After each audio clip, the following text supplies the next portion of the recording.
Judge Kato, I want to start with you. Is racial discrimination wrong?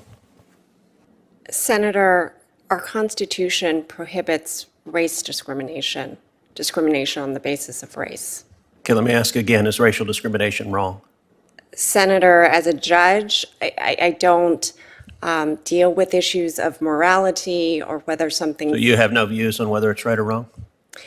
Senator, because that is an issue that is frequently litigated before the courts, pursuant to Canon 3 of the Code of Conduct. Okay, so why does the Constitution prohibit racial discrimination?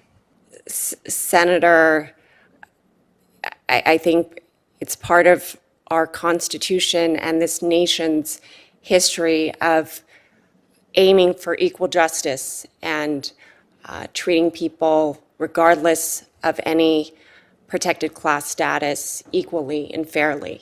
So discriminating based on race violates, I think you just said, our Constitution's history of aiming for justice. Is that a fair characterization?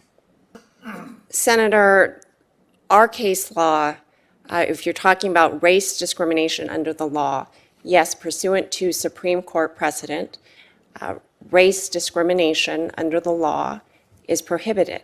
So you and I are both graduates of the Harvard Law School. We were there at the same time. I don't think we crossed paths. We did not. As you know, our alma mater is currently before the Supreme Court for its longstanding practice of discriminating against Asian Americans. And many top universities across the country have vicious discrimination policies against Asian Americans. They are reminiscent of the quotas against Jews that we saw these same schools impose in the 1950s. These schools believe that Asian Americans have been too successful academically, and that if they allow students to compete based on merit, they'd have too many Asian Americans. And accordingly, Harvard and Yale and a number of other top schools in this country explicitly and brazenly discriminate against Asian Americans. Does that practice concern you?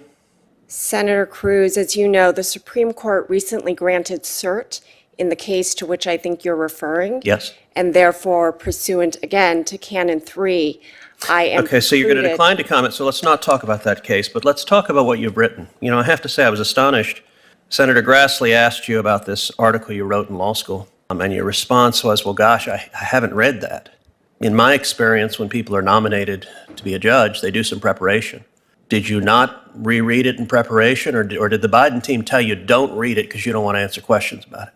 Senator, I read it, but again, the question that Senator Grassley... Okay, good. So you read it, so let's talk about it. I've read it sitting here, and I find it stunning. Look, there is a pattern of this administration nominating political activists and radicals to the bench, and they've done it for a year. And it's highly concerning. So I'm looking at what you wrote, your words.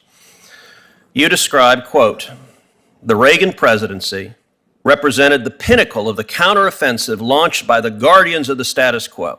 In the face of institutional resistance, activist movements redirected their focus from liberation to survival.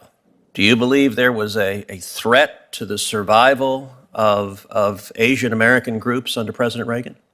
Senator Cruz, again, that was a law review, book review. I'm just asking if you agree with the sentiment. You wrote it. Senator, I don't recall. Do you agree with it now? What we were thinking. Do you agree with the sentiment now? Not what you were thinking then. I'm not asking your state of mind then. I'm saying, do you agree with the words you wrote? Senator, again, I don't know what our purpose... I don't want your purpose then. Today, as you listen to the words you wrote, do you agree with them, or do you think I was wrong? Senator, without the complete context... Okay, let's read a little bit more then. You talk about the neoconservative view, and here's what you define an Asian neoconservative: as someone with an opposition to racism, so that's good, but a commitment to ending affirmative action programs. And you write, quote, the neoconservatives' narrow vision of success currently threatens to impose divisions within the Asian American community and among different ethnic groups. Emphasizing personal achievement and success as measured by the status quo, the Asian American neoconservative fails to acknowledge the shared history of oppression and then ties their individual success to the survival and liberation of all oppressed peoples.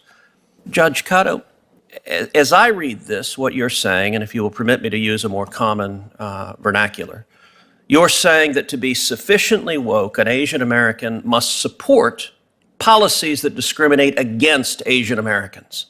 I got to tell you, that doesn't make sense. Is my reading of what you wrote incorrect? Senator Cruz, again, we are talking about something that I wrote when I think I was a 23-year-old But do you agree law with it student. today? I'm not asking what you thought then. I'm saying today, as you sit here, as the Senate is considering you for a lifetime appointment as a judge, do you agree with what you wrote that Asian Americans, to be sufficiently liberated, must support discrimination against Asian Americans? Senator, without the complete context of that particular quote that you've excised, I read it to you. I cannot give you whether my opinion today, whether or not I agree with what I said as a 23-year-old law student. I would have to review the entirety. But you said you did review it before this hearing, right?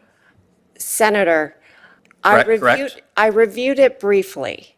This was quite some time ago, over 25 years. It's a very short article. It's about 6 pages. I co-wrote it with a classmate of mine. 'Cause the flag still stands for freedom, and they can't take